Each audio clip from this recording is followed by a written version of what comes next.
Hormuz প্রণালীতে জাহাজে হামলার জেরে ইরানে তেল বিক্রির বিশেষ ছাড়পত্র বাতিল করেছে মার্কিন ট্রেজারি বিভাগ এবং হামলার মাধ্যমে আন্তর্জাতিক জ্বালানি সরবরাহ বিপন্ন করেছে ইরান বলে অভিযোগ করেছে কাতার ও সৌদি আরব। তবে তেল বিক্রির বিশেষ ছাড়পত্র বাতিল ঘটনাকে চুক্তির সুস্পষ্ট লঙ্ঘন বলে তীব্র নিন্দা জানিয়েছে ইরান।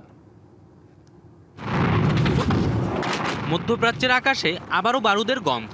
ভেঙে গেছে ইসলামাবাদ শান্তি চুক্তি। মাত্র ২০ দিন আগে হয়েছিল সমঝোতা সই। এরই মধ্যে নতুন করে সংঘাতে জড়িয়েছে ওয়াশিংটন ও তেহরান। মঙ্গলবার রাতে ইরানে আকস্মিক বিমান হামলা চালায় মার্কিন সেন্ট্রাল কমান্ড। ইরানের ৮০টিরও বেশি সামরিক স্থাপনায় হামলা চালিয়েছে যুক্তরাষ্ট্র। এর মধ্যে রয়েছে এয়ার ডিফেন্স সিস্টেম ও রাডার সাইট। ইরানের রাষ্ট্রীয় গণমাধ্যম হামলার খবর নিশ্চিত করেছে। খার্ক ও কেশম দ্বীপেও বিস্ফোরণ হয়।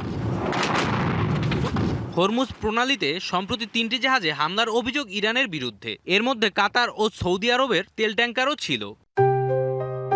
JBS holdings limited.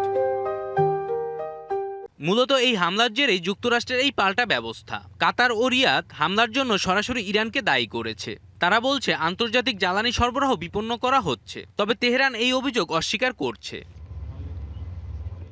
এদিকে ইরানের ওপর ফের তেল নিষেধাজ্ঞা দিয়েছে যুক্তরাষ্ট্র।